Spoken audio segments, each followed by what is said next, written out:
on se retrouve dans une nouvelle vidéo pour vous raconter 4 histoires de stalkers. Mais avant tout, on espère que vous avez passé un bon réveillon, de bonnes fêtes. Ouais, et on voulait vous remercier parce que on est plus de 400 sur la chaîne. C'est parti pour la première histoire.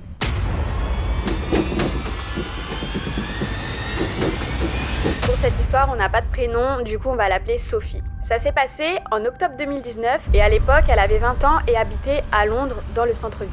Dans l'immeuble où elle vivait, il y avait 8 studios et elle était au 4e étage où elle partageait le palier avec un autre appartement. Et au 5e étage, il n'y avait qu'un seul appartement qui était juste au-dessus du sien. Avant que cette histoire se passe, elle a vécu 1 an dans cet immeuble avant que son voisin d'au-dessus n'emménage. Les murs de l'immeuble étaient assez fins, du coup on pouvait entendre beaucoup de choses. Et durant les premières semaines, il y avait beaucoup de bruit dans l'appartement du 5e étage, mais c'était sûrement parce que le voisin venait d'emménager, et ce qui est tout à fait normal.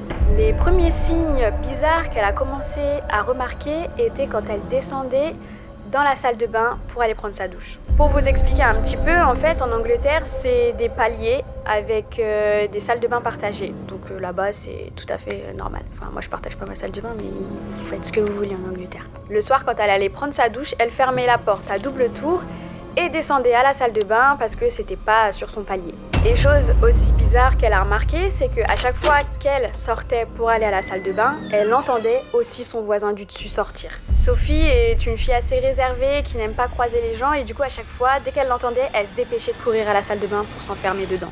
Tous les jours, elle l'entendait sortir de son appartement, s'arrêter devant son appartement et devant la salle de bain. Il l'attendait quelques minutes et remontait chez lui, jusqu'au jour où elle était en train de prendre sa douche et qu'elle a vu la poignée bouger avec insistance. Vous savez, comme si vous forciez pour rentrer en fait. Là, complètement paniquée, Sophie est restée enfermée 1 heure dans la salle de bain pour être sûre qu'il soit parti. Mais ça s'arrête pas là. La chose qui l'a encore plus traumatisée s'est passée un matin vers 9h. Aux alentours de 5h du matin, Sophie se lève parce qu'elle a envie de faire pipi. Du coup, elle sort de chez elle parce que, rappelez-vous, les salles de bain sont sur les paliers, donc les toilettes aussi. En revenant dans son appartement, elle oublie de fermer sa porte d'entrée à clé parce que tout simplement, elle est endormie et qu'elle y fait pas attention. Vers 9h du matin, elle se réveille en sursaut par la voix de son amie avec qui elle était restée en FaceTime toute la nuit. Alors pour vous mettre dans le contexte, elle est en FaceTime avec son ami qui, lui, est face à la porte d'entrée et elle est face à l'ordinateur, dos à la porte d'entrée. Son ami, complètement paniqué, lui dit dans les écouteurs de ne plus bouger parce qu'il y a un homme juste derrière elle en train de la regarder. Elle est complètement terrorisée et elle essaye de garder une respiration aussi naturelle que possible pour faire croire à l'homme qu'elle est toujours en train de dormir. L'homme reste là derrière elle, immobile, et une fois qu'il voit qu'elle est en FaceTime, il s'en va en courant. Une fois que l'homme est parti, Sophie se jette sur la porte d'entrée et la ferme à double tour. Elle appellera ensuite la propriétaire pour lui raconter toute l'histoire et après un long silence, elle lui annoncera que personne ne vit au 5e étage depuis qu'elle a emménagé. Elle a appelé la police, mais rien n'a été découvert malgré sa description et la capture d'écran que son ami avait fait. Suite à ça, elle a déménagé chez un ami et a négocié son contrat pour partir au plus vite.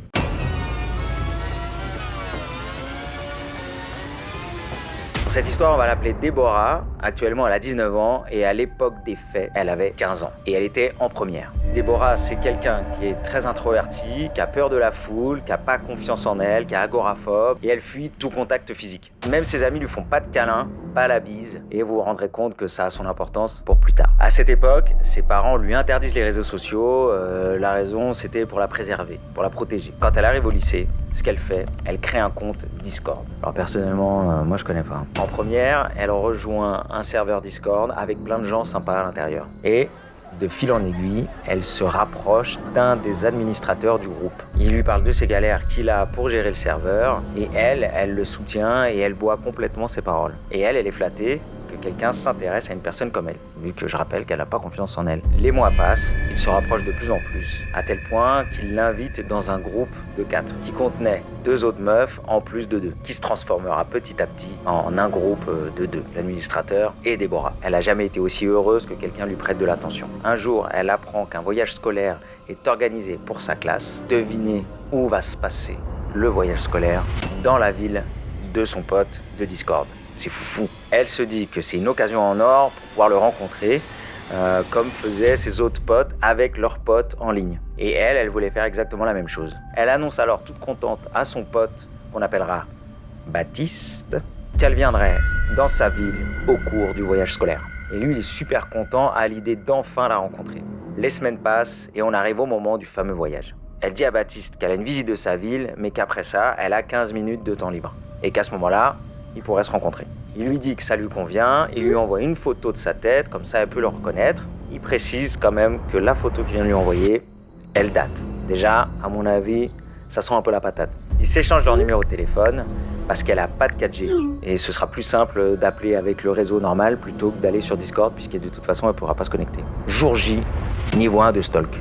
La journée commence assez bien, ils prennent le bus tôt dans la matinée et ils arrivent dans la ville qu'ils doivent visiter. La veille, elle met au courant certains potes qu'elle devait rencontrer quelqu'un de Discord et qu'elle était trop contente. Ils lui font part de leurs inquiétudes, mais au final, ils lui disent « profite, on n'a qu'une vie ». Baptiste lui demande une photo d'elle pendant le trajet pour qu'il puisse la reconnaître. Bon, elle aime pas trop l'idée du fait de savoir que quelqu'un a une photo d'elle, et elle précise que même elle n'a pas de photo d'elle dans son téléphone. Elle l'envoie péter poliment, et elle lui précise que c'est en mars, et que ce sera la seule personne qui sera en écharpe avec un manteau. Au moins, il est sûr de pouvoir la reconnaître. Le bus arrive enfin, ils se garent. Ils sortent du bus, ils vont prendre rendez-vous et rejoignent les guides, accompagnés des profs.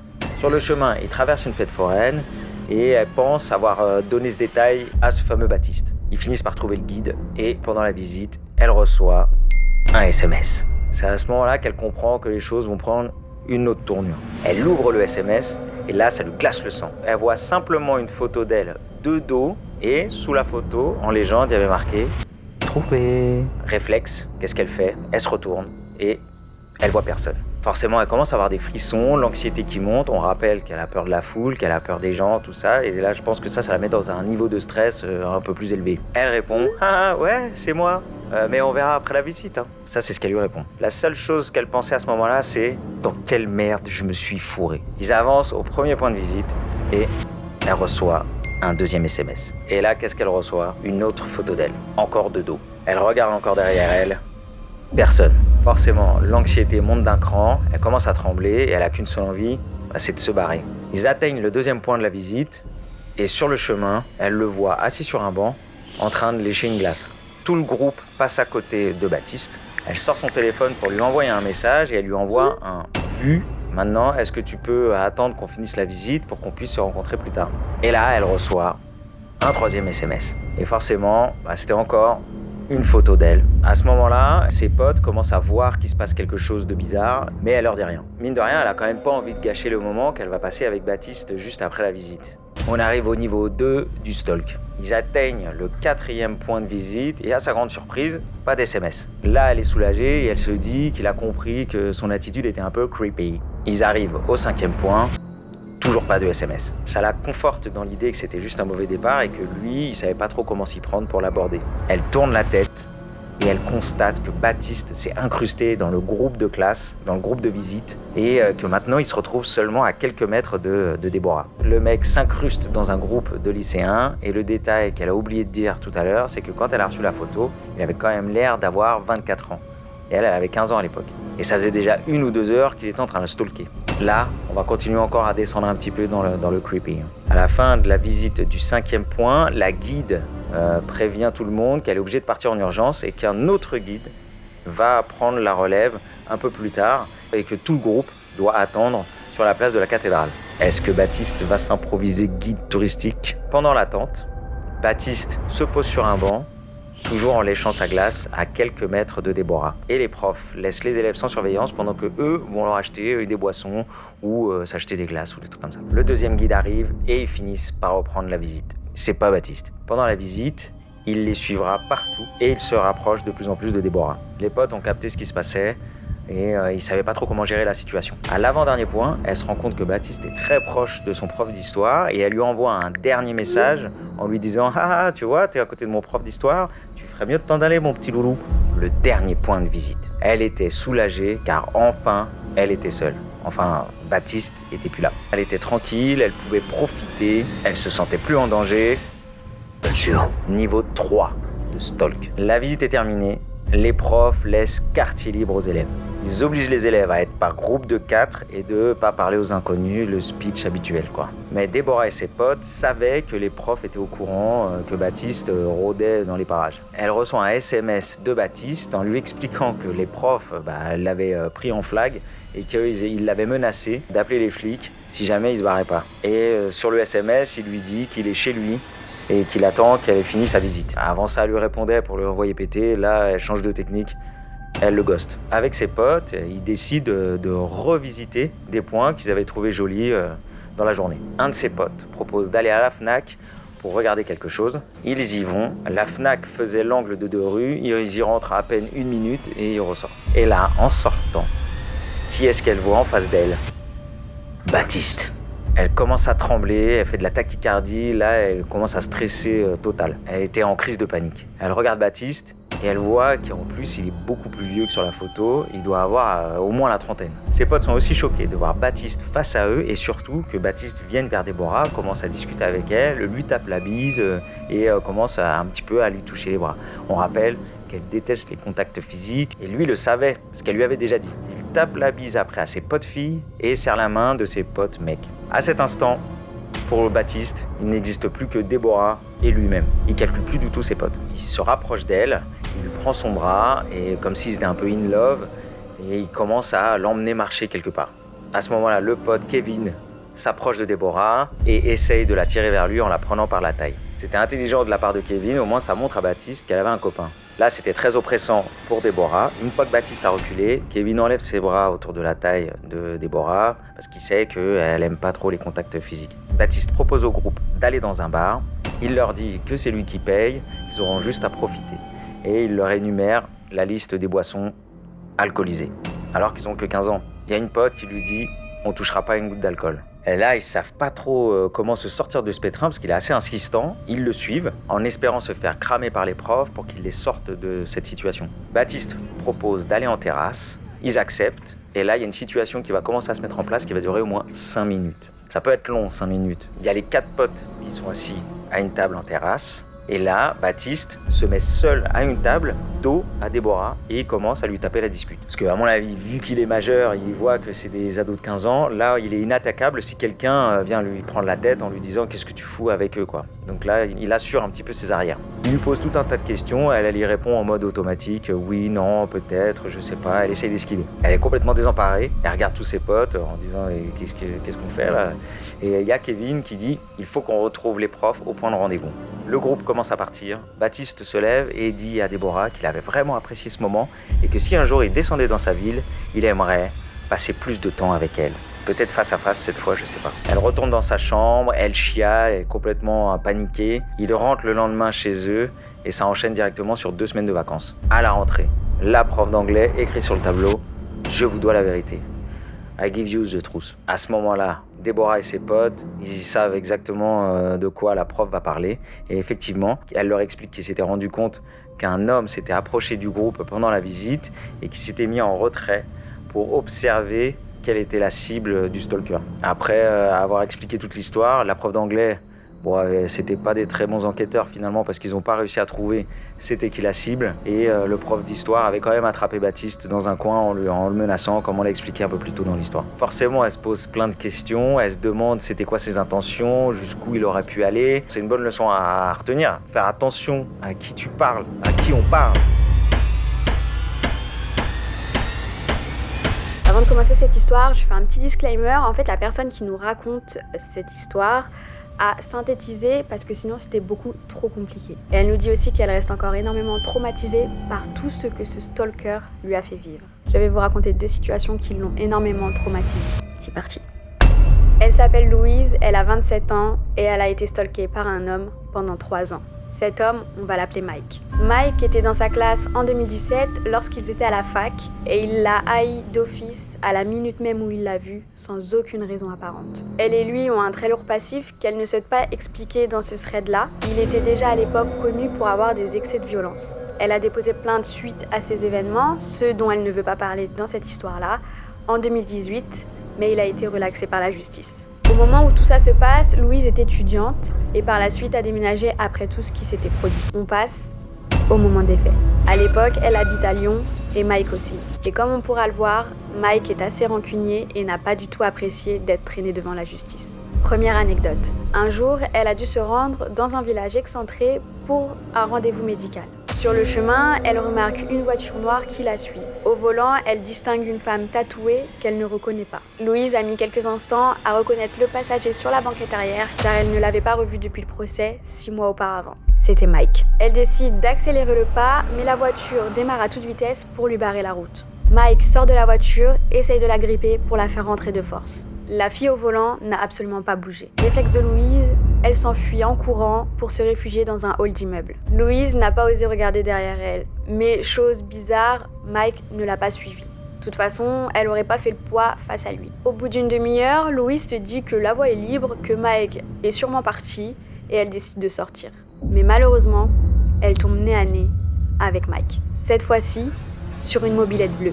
Au lieu de ralentir en voyant qu'elle traverse un passage piéton, Mike accélère, monte sur le trottoir où déjà plusieurs personnes se trouvent pour essayer de la bloquer. Par chance, le métro n'étant pas très loin, elle décide de s'y réfugier pour appeler un ami. Le lendemain matin, avec son ami, elle décide d'aller voir la police. Au début, ils la prennent au sérieux, puis ils finissent par un peu se moquer en voyant le nom de son agresseur.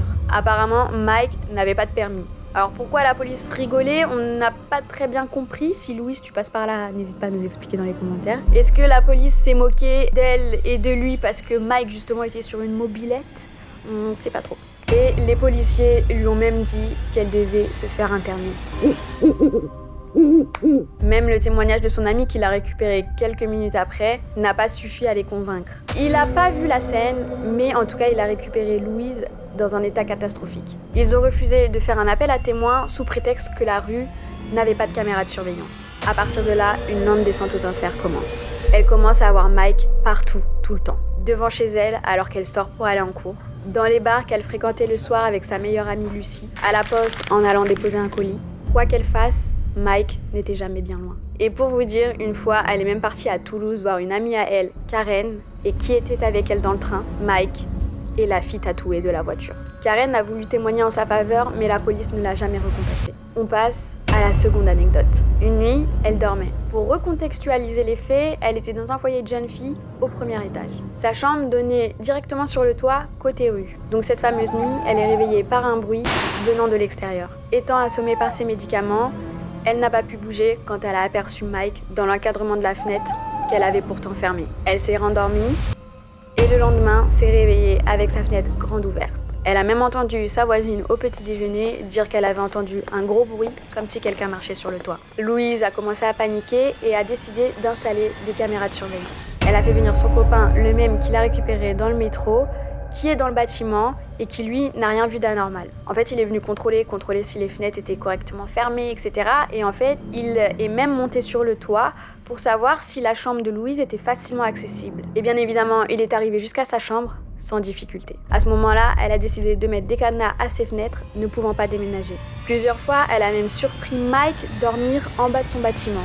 Et quand elle en a parlé à la police, la seule réponse qu'ils ont eue, c'est « il a le droit, c'est un lieu public ». Elle a appelé à de nombreuses reprises la police, mais ils ont toujours refusé d'intervenir sous prétexte que ce n'était pas assez grave et qu'il faudrait qu'elle ait un couteau sous la gorge pour qu'ils interviennent. Elle a même été voir un psychiatre qui lui a dit qu'elle affabulait, qu'elle était schizophrène et l'a mise sous antipsychotique. Pour ce psychiatre, Mike n'existait pas, qu'il n'y avait jamais eu de procès et que le garçon était le fruit de son imagination et représentait son mal-être. Moi personnellement, ça me choque de la part d'un psychiatre de dire ça quand même, En clair, elle hallucine. Et n'y croyant pas une seule seconde, elle décide de prendre en photo Mike à chaque fois qu'elle le voit. Le psychiatre avait tort, Mike était bien là. Et n'en pouvant plus, elle a abandonné ses études et déménagé. Elle a pris plus de 100 photos de son agresseur en quelques semaines. Cela lui a permis de prouver les faits et la police de sa nouvelle ville a fini par admettre qu'effectivement, il y avait un problème quelque part. Après leur avoir raconté je ne sais combien d'anecdotes creepy,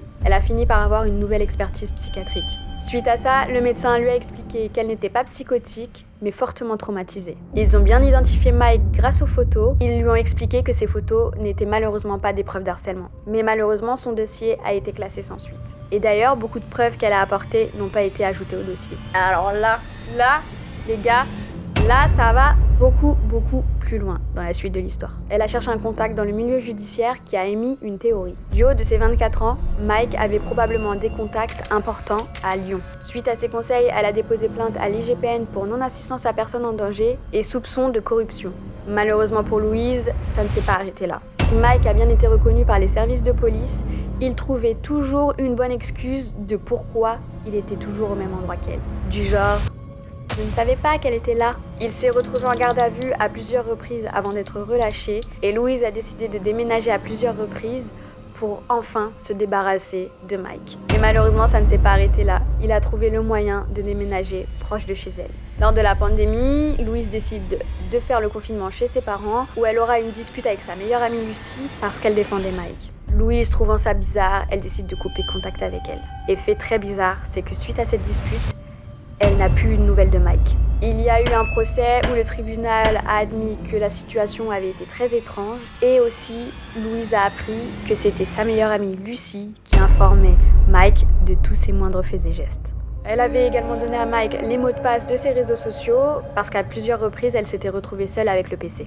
Elle trempait dans les mêmes activités louches que Mike. Il s'avérait même que Lucie, sur Snapchat, tout le monde a Snapchat aujourd'hui, vous savez que vous pouvez cacher ou non votre localisation. Et grâce à ça, Lucie donnait en temps réel la localisation de Louise à Mike. En fait, Mike l'harcelait parce qu'il avait peur que Louise parle de certaines de ses activités dont elle avait été témoin et victime. Elle nous dit qu'elle n'avait pas tout révélé lors du procès par peur. Il cherchait apparemment à la rendre folle dans l'espoir que ça la rende le moins crédible possible. Et comme elle nous le dit, ça a failli marcher. Aujourd'hui, ils ont beaucoup de théories sur l'affaire. Certaines se sont confirmées car ils ont découvert certains de ses contacts. Et en janvier, elle a pu avoir des excuses du procureur sur la façon dont elle a été traitée pendant 3 ans. Apparemment, cette histoire n'est pas terminée. Il y a toujours des procès en cours et des enquêtes en cours. Mais elle a espoir que justice soit enfin faite.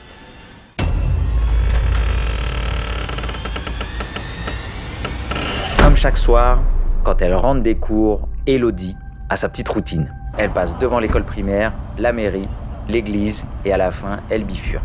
Elle s'éloigne un court instant du centre-ville pour rentrer chez elle. Elle emprunte une ruelle que seule elle et ses voisins ont l'habitude de prendre. Elle avait peur de passer par cette rue, son cauchemar d'hiver durait 2 km. Et quand elle passait le pas de sa porte, elle s'enfermait à double tour dans son petit appartement de 20 mètres carrés. Elle aimait pas trop passer par cette petite ruelle parce que c'était une ruelle sombre, ça la faisait flipper et elle avait toujours l'impression que quelqu'un pouvait sortir du noir et l'agresser ou que quelqu'un lui fasse peur. Et le 21 décembre, c'était le dernier jour d'école avant les vacances de Noël. Elle repousse au lendemain le fait de rentrer chez ses parents pour les vacances parce que ses potes de classe ont organisé une fête pour fêter les vacances. Le thème, c'était Noël et elle a décidé de se déguiser en Mère Noël, un tout petit peu sexy, mais pas provocateur. Elle a prévu un long manteau pour le trajet, parce qu'elle habite à Lyon, et elle dit que quand t'es une femme à Lyon et que tu te trimbales un peu toute seule la nuit, c'est un peu mal fréquenté. Moi, j'imagine qu'il n'y a pas que à Lyon que c'est comme ça, je pense à Paris, Bordeaux, Nantes, mais il s'en passe quand même pas mal des choses à Lyon, ça fait déjà plusieurs histoires. Et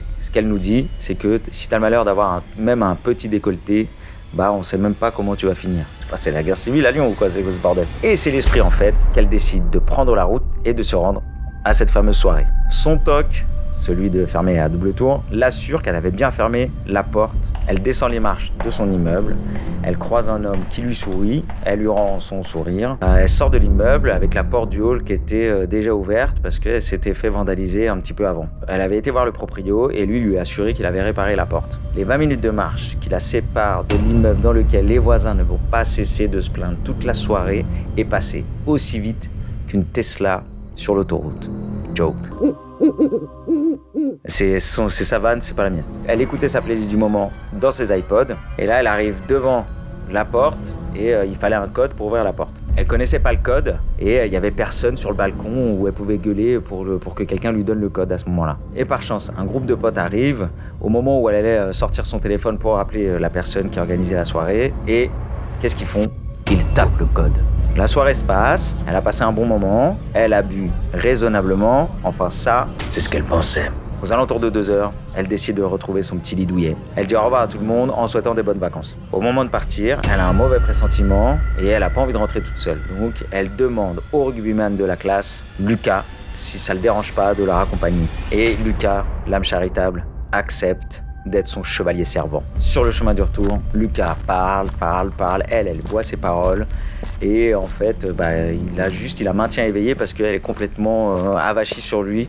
En gros, elle titube. Le paysage tanguait de plus en plus fort, comme le Titanic quand il a tapé l'iceberg. C'est sa vanne, c'est pas la mienne. Et Lucas, qui est vraiment un gentleman, il la raccompagne jusqu'à sa porte. On connaît pas encore les intentions de Lucas. Il insère la clé dans la serrure. Après de multiples essais, il arrive à ouvrir la porte. Au moment de partir de chez elle, elle a pensé qu'elle avait fermé à double tour, mais bon, là, elle était complètement pétée, donc elle n'a pas fait trop attention. Et elle s'est dit qu'elle était sûrement trop pressée au moment de partir à la soirée. Elle remercie Lucas et sans même avoir pris le soin d'allumer la lumière, elle se jette sur son lit encore tout habillée avec son téléphone qui était rangé dans la poche intérieure de son manteau. Elle allait fermer les yeux pour s'endormir. Et qu'est-ce qu'elle entend? Le bruit de sa chaise, comme si quelqu'un s'était assis dessus. En une fraction de seconde, tout l'alcool s'est évaporé. Elle venait de se rappeler de son toc, celui de fermer à double tour, et elle s'est souvenue que là, il avait fallu qu'un seul tour pour ouvrir. Et là, elle s'est crispée en se recroquevillant en position fétale, le dos opposé à son bureau. Elle rabat la couette sur ses épaules. Elle pouvait entendre la respiration très lente d'une personne, et cette personne faisait en sorte d'être le plus silencieux possible. La personne se rapprochait de plus en plus d'Élodie. Elle pouvait sentir le souffle chaud et humide lui caresser la nuque. Elle réussit à sortir discrètement le téléphone de sa poche et elle envoie un message à Lucas pour qu'il remonte en 4e vitesse. Là, un poids s'écrase sur le matelas juste à côté d'elle. Et le parfum qu'elle sentait, c'était un parfum qui lui était familier. Elle l'avait déjà inhalé un petit peu plus tôt dans la soirée. C'était l'homme qu'elle avait croisé dans les escaliers. Elle ferme les yeux très fort et prie pour se réveiller de ce cauchemar et Lucas enfonce la porte qu'elle avait fermée à double tour.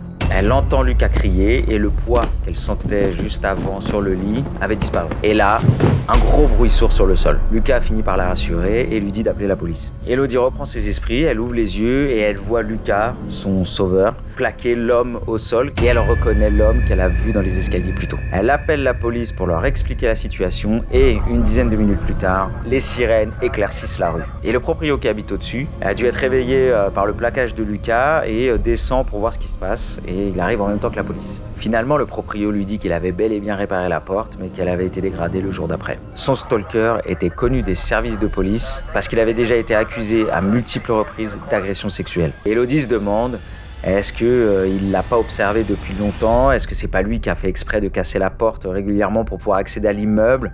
Est-ce qu'il la surveillait? Et est-ce qu'il a pas monté tout un plan pour pouvoir l'agresser le soir des vacances? À mon avis, c'est probablement ce qu'il a essayé de faire. Happy end, Lucas a pécho Élodie. En tout cas, après cette histoire-là, ça a créé des liens. Et vu que Lucas c'est le héros d'Élodie, et parfois les héros n'ont pas de cap. Et voilà, c'est la fin de cette vidéo. On espère qu'elle vous a plu. Faites attention, si jamais on vous suit, prévenez les personnes que vous avez autour de vous, parce que ça peut aller très loin. Moi, j'ai quelque chose à dire. Le 5 janvier, ça faisait officiellement 1 an qu'on avait publié notre première vidéo sur YouTube. Yes. Et on est plus de 400, ça nous fait extrêmement plaisir. Et oui, merci beaucoup. N'hésitez pas à liker, à vous abonner. Toujours. Et à commenter. Toujours. Et on se retrouve dans 2 semaines. Toujours. Dans une prochaine vidéo. Ciao. Toujours.